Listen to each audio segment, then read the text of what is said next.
ABC Kinderteach presents How the Grinch Stole Christmas, written by Dr. Seuss.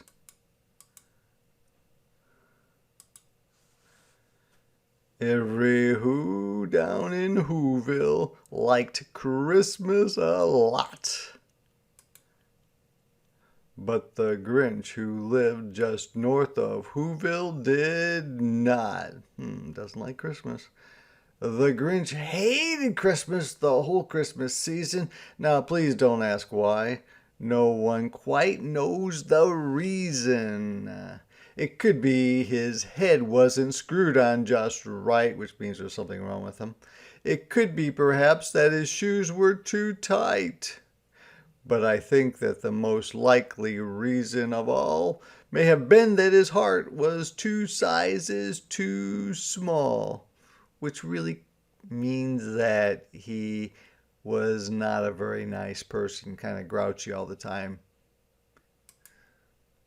But whatever the reason, his heart or his shoes, he stood there on Christmas Eve hating the Who's, staring down from his cave with a sour, or feeling angry, grinchy frown at the warm, lighted windows below in their town. For he knew every Who down in Whoville beneath was busy now hanging a mistletoe wreath. And this is what a mistletoe wreath might look like. And they're hanging their stockings, he snarled with a sneer, which means he said in a mean way with a mean-looking smile, "Tomorrow is Christmas. It's practically here." Then he growled with his Grinch fingers nervously drumming, "I must find some way to stop Christmas from coming." For tomorrow he knew. What did he know about tomorrow? Oh, it must be Christmas. All the Who girls and boys would wake bright and early. They'd rush for their toys. And then, oh, the noise. Oh, the noise, noise, noise, noise. That's one thing he hated. The noise, noise, noise, noise. Oh, boy, it does look like it's a very noisy place to be. Then the Who's young and old would sit down to a feast, a big meal, and they'd feast, and they'd feast, and they'd feast, feast, feast, feast. They would feast on Who pudding and rare Who roast beef, which was something the Grinch couldn't stand in the least. So they're going to have this big, big dinner, and he doesn't like that either. So he doesn't like the noise, and he doesn't like the big dinner. What else doesn't he like? And then they'd do something he liked least of all. Every Who down in Whoville, the tall and the small, would stand close together with Christmas bells ringing. They'd stand hand in hand, and the Who's would start singing. He doesn't like the singing at all. They'd sing, and they'd sing, and they'd sing, sing, sing, sing.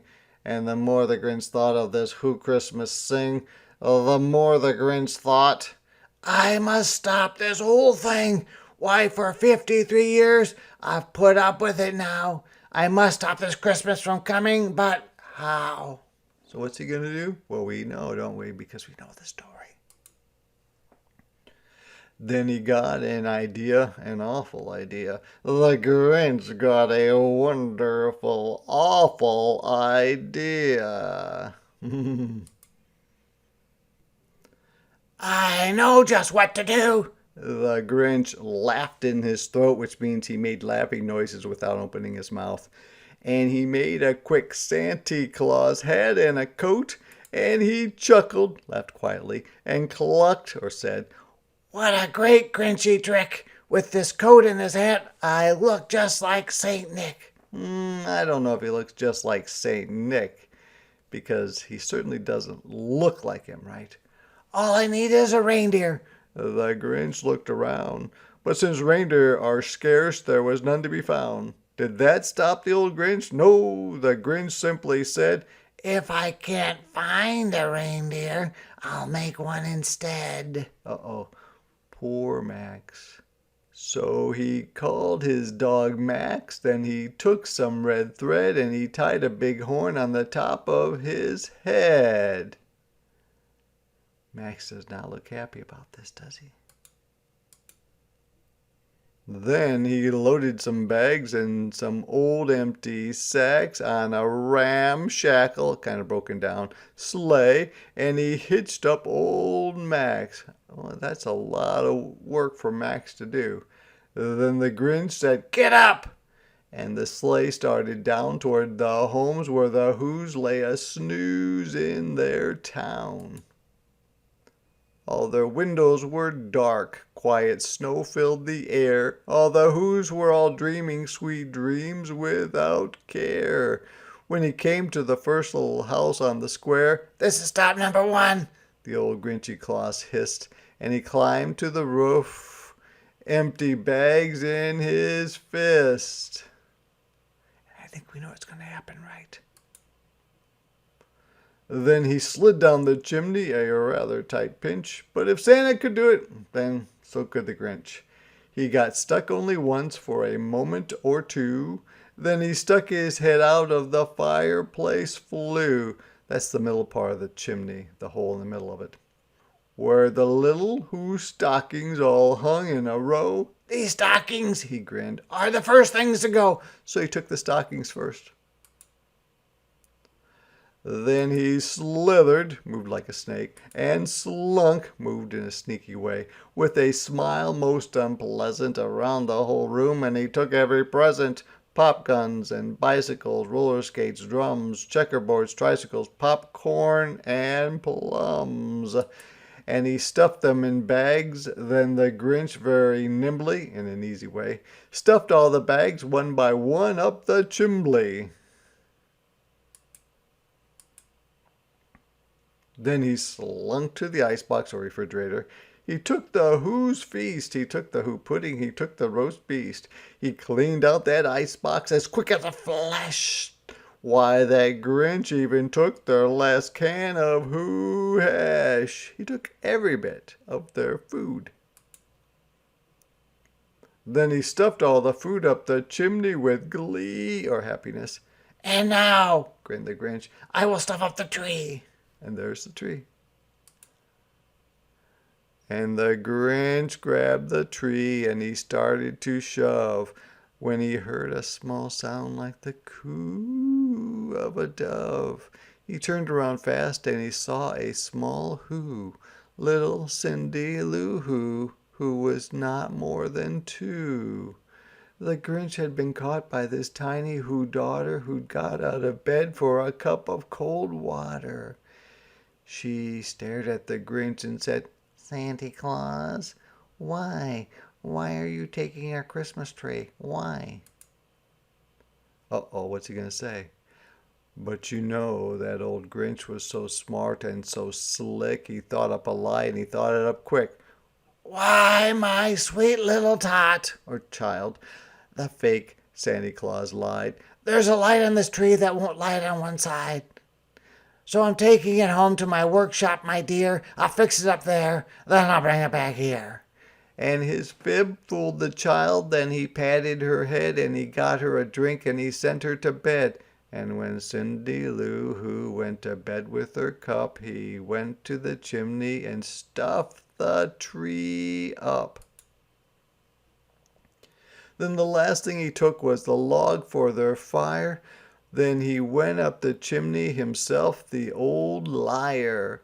On their walls he left nothing but hooks and some wire, and the one speck of food that he left in the house was a crumb that was even too small for a mouse. And there's the mouse saying, "That's too small for me."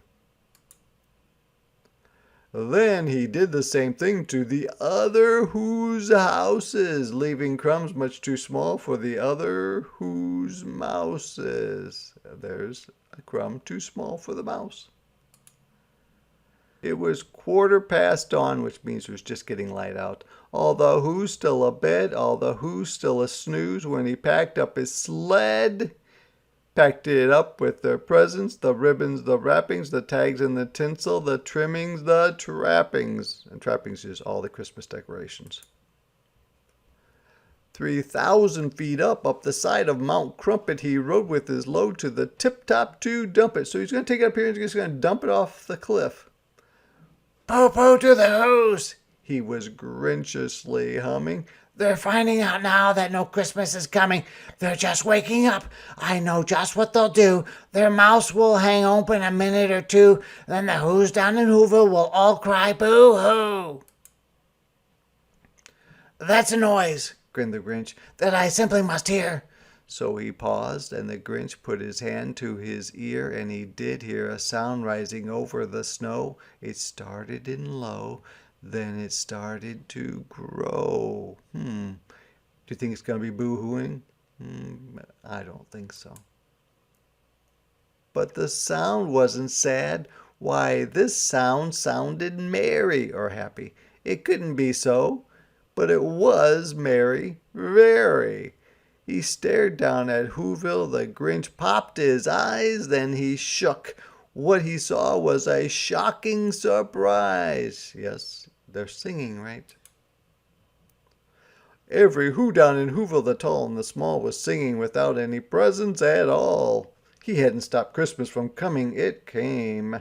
Somehow or other, it came just the same. So he's going to find out why they're singing. And the Grinch, with his Grinch feet ice cold in the snow, stood puzzling and puzzling, or thinking and thinking. "How could it be so?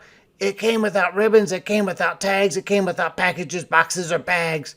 And he puzzled 3 hours, or thought about it, till his puzzler, or his brain, was sore. Then the Grinch thought of something he hadn't before. "Maybe Christmas," he thought, "doesn't come from a store. Maybe Christmas, perhaps, means a little bit more." And what happened then? Well, in Whoville they say that the Grinch's small heart grew 3 sizes that day, which means he got nicer. And the minute his heart didn't feel quite so tight, he whizzed with his load through the bright morning light. And he brought back the toys and the food for the feast, and he what? He himself, the Grinch, carved the roast beast.